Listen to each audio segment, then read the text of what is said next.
everyone. Welcome back to Beyond Care, the podcast where we explore the real, raw, and often untold sides of caregiving. I'm your host, Annika Dhariwal, co-founder of Land to Care, and I'm so excited to be back for another episode. Caregiving is often painted as an act of love, but there's always another side that's not talked about enough. And today I'm joined by Jeanette Yates, a self-care and boundary coach for caregivers, especially women caring for aging parents.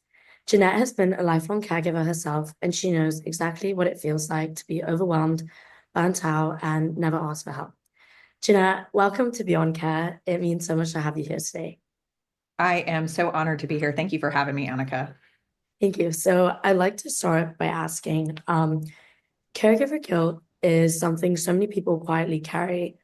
And when someone starts to feel like they're not doing enough, what would you suggest they do? Well, I think there's a couple of things that all caregivers need to do. We all feel that guilt. It's just part of the deal, right? But one of the things that really helped me was I started examining why I thought I wasn't doing enough. So when I felt like I wasn't doing enough and that guilt started popping up, I started asking myself, like, who said that you're not doing enough? Now, sometimes we figure out that we're the only ones saying that to ourselves. We're just feeling guilty because we can't do it all, therefore we're not doing enough, therefore. But sometimes maybe we're we don't feel like we're doing enough because someone else is telling us we're not doing enough, whether it be the parent that we're caring for or our other family members that want to give their 2 cents on the matter, or maybe it's even from cultural or expectations or just like the way things used to be versus the way they are now. For me, it was a combination of all of those things. But I think when we start to ask why we feel like we're not doing enough and really look at um, those beliefs that are making us feel like we're not doing enough, uh, we can start to unlearn some of those negative patterns. So that would be the first thing I would suggest somebody would do is just to get curious about why they feel like they're not doing enough. So kind of like self-reflection and to like see whether you're actually not doing enough or if it's just like more in your head. Right, right.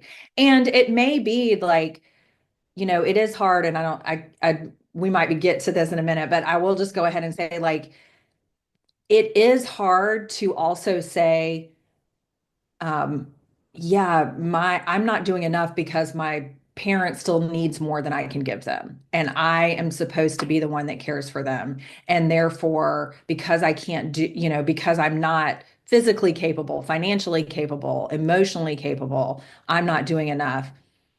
That's a really hard thing to say, yeah, they need more than I can give them. Right. And I, And that's the next step. But the first step is just to get curious about why we feel that way. And sometimes we figure out nobody's saying it, it's just us in our brains. so And we you can get, mentioned yeah, parents, right? yeah, And like moving, I guess, to bring up parents, especially aging parents, which I feel like is a very heavy and like sensitive subject for a lot of people.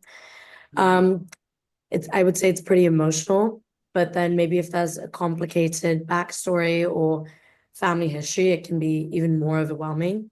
So yes. in your experience, what kind of situation, like what makes that uniquely challenging? And if someone finds that they're in that space or in that situation, how can they tackle that? Well, first of all, it's going to be challenging no matter what, because if you had the perfect family, which none of us do, but let's just say in theory, right? In theory, it happened. I just read a post from somebody that's like, when I was little, my mom took me everywhere I needed to go, and now I do it. And then she was always encouraged me, and now I'm encouraging her. And then I'm like, well, that must be nice, but not everybody has that, like there is this. But even if everything's perfect, there is a power dynamic shift, right? I know, and everybody I know was brought up to not be disobedient and to not say no to their parent. But then we get into caregiving, and that's hard because they're asking us for something that sounds wonderful. Yes, you want to stay in your home. That's wonderful. I don't want to have to say no to that. But it may be necessary. And if we don't understand, like it feels icky to say no to our parent, right? So that's one piece. But then to your point, when you've grown up in a complicated family, whether you want to call it dysfunctional, complicated, traumatic, toxic, whatever, that dynamic has already gotten messed up, right? There is not a sense of being able to communicate well. Um, I think also, if you look at the studies about dysfunctional family and roles in a dysfunctional family, one of the dysfunctional family roles that happens is one of the children of in a dysfunctional family, at least one, if not multiple, will become their parent's caregiver. So they start parenting their parents. They clean up their messes. They, all of these things, right? And then we get to, and if you grew up like that, if you grew up always like fixing everything and taking care of everything because your parents weren't doing it, right ever, maybe you had to raise your siblings, right? Or make sure they got fed.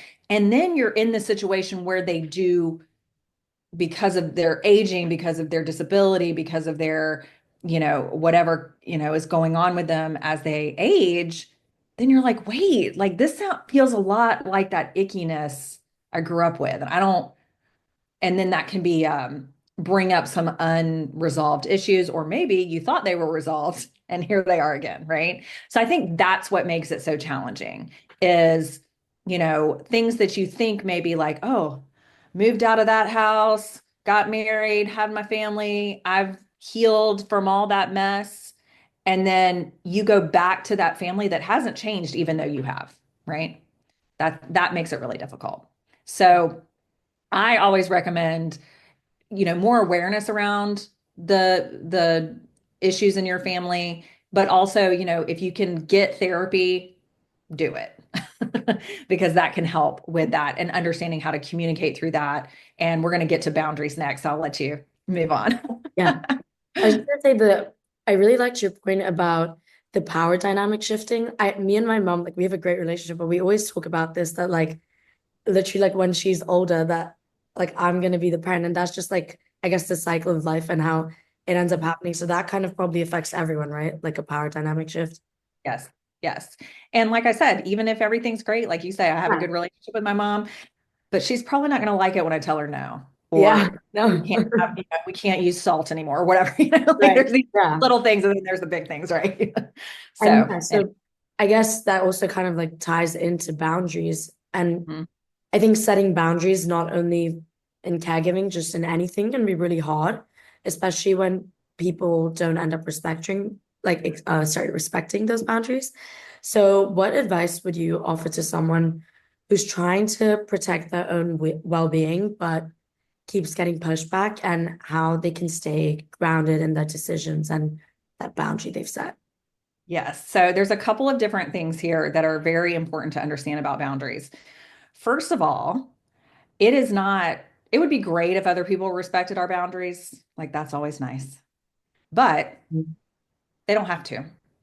It's not their job. A boundary is about what you are going to do or not do. It's not about what the other person is going to do or not do. That's a rule, you know. We have classroom rules for our student, whatever. Yeah. We have rules. That's about, when we're driving in the car, we have rules. We follow those rules or laws.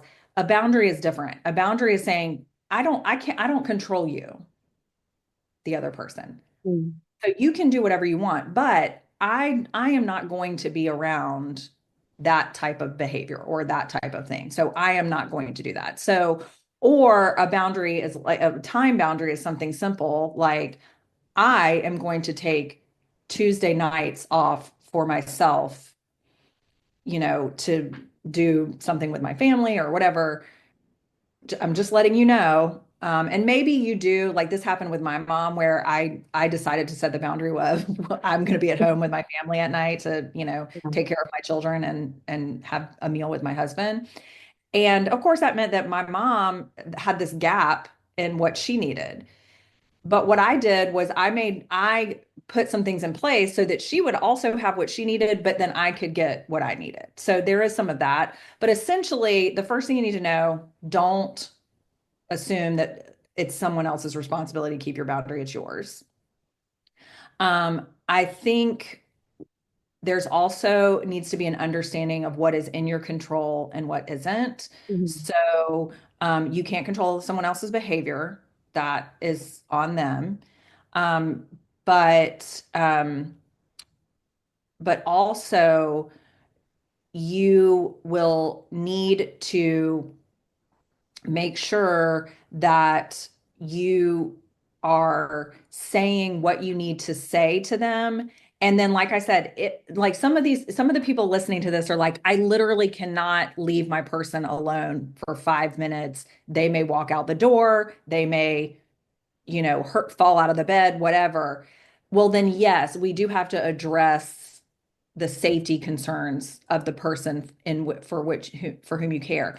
But we don't have to, a lot of times the boundaries, it's not it's not that that's keeping them from doing something. It's the fear, it's the guilt, it's the thinking that it's their parents' responsibility to not ask them for something during that said time they've said they don't Right.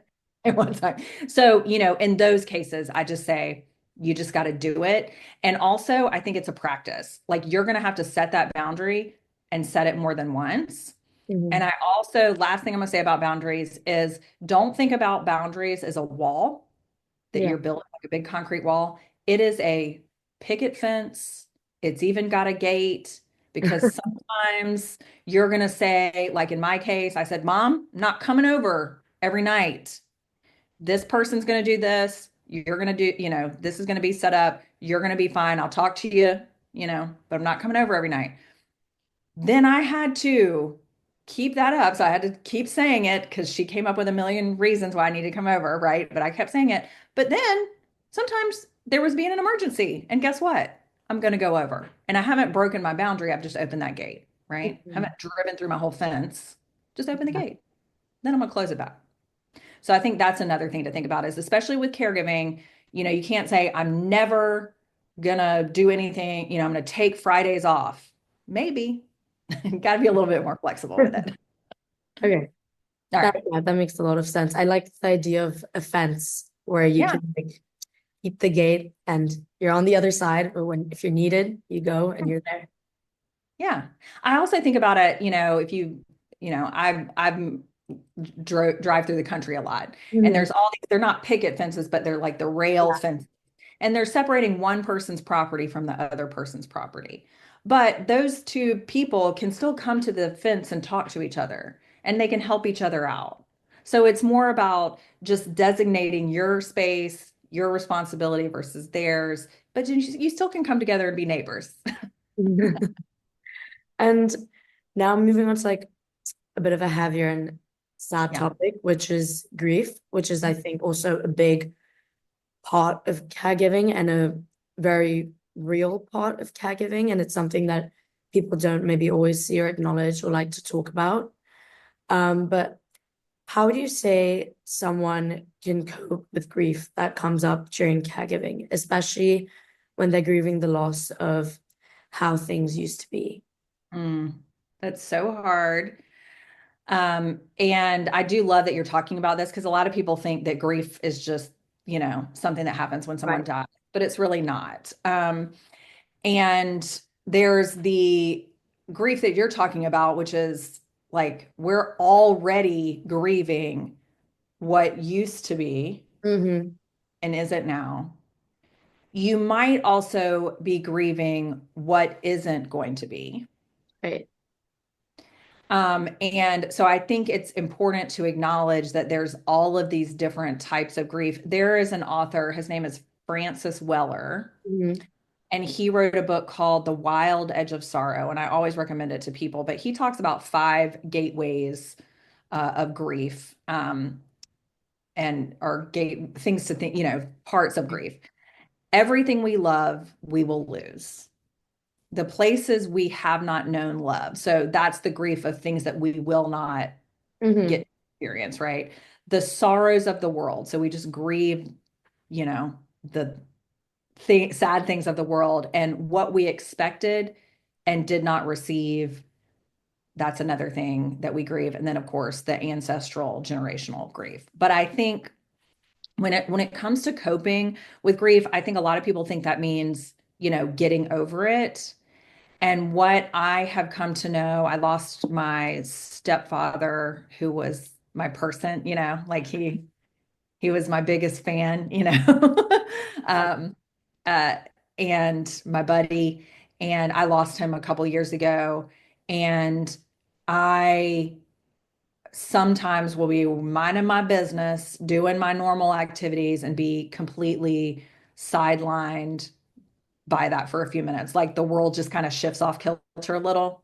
Uh-huh. And I'm like, oh, okay, we're upside down for a second. And then we're right back up.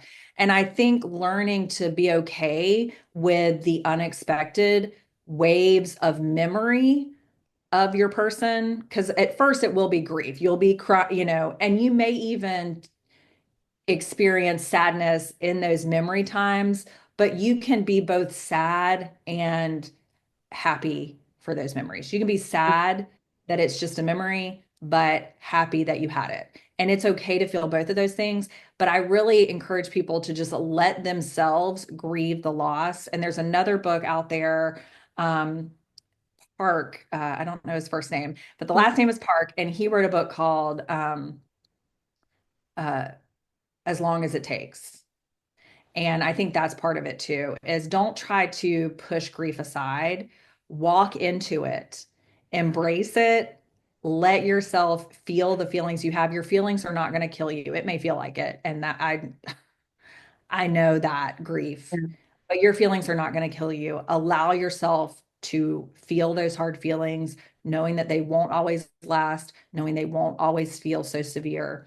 But that's what I say to myself about grief, and just understanding that, you know, there is no easy way through grief.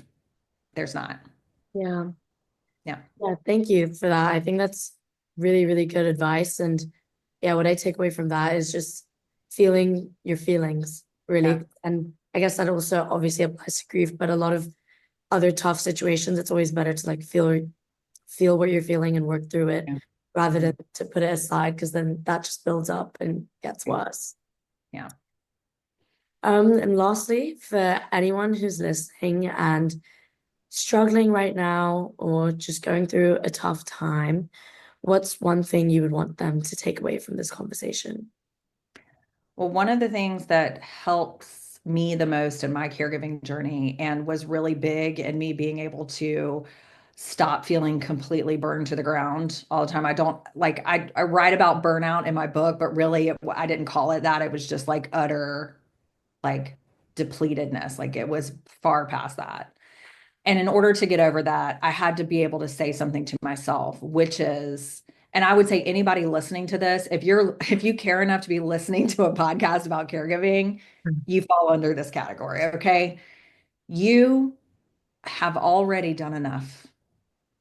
You are currently doing enough, and you are enough as a person. And your worth is not based on your performance as a caregiver or a daughter or a son or a, sibling or whoever you're caring for. That's not where your worth is. You are a valuable person because you are a person. You are a human that deserves love, and that includes you loving yourself enough to take care of yourself. And so that's what I would want to leave people with today. I think that's such a good note to end on. Jeanette, thank you so much for sharing your advice with us today. And I know this conversation will resonate with so many caregivers who just needed to hear that they're not alone and it's okay to put themselves back into the equation and to think a bit about themselves. And to everyone listening, if this episode kind of stirred something in you, take a moment to check in with yourself. You don't have to do it all and you don't have to do it alone. And if you like this episode of Beyond Care, please follow to never miss a moment of real talk, deep insight and support from people who genuinely get it and have been through it. And until next time, take care of others, but don't forget to take care of yourself. Thank you so much for listening.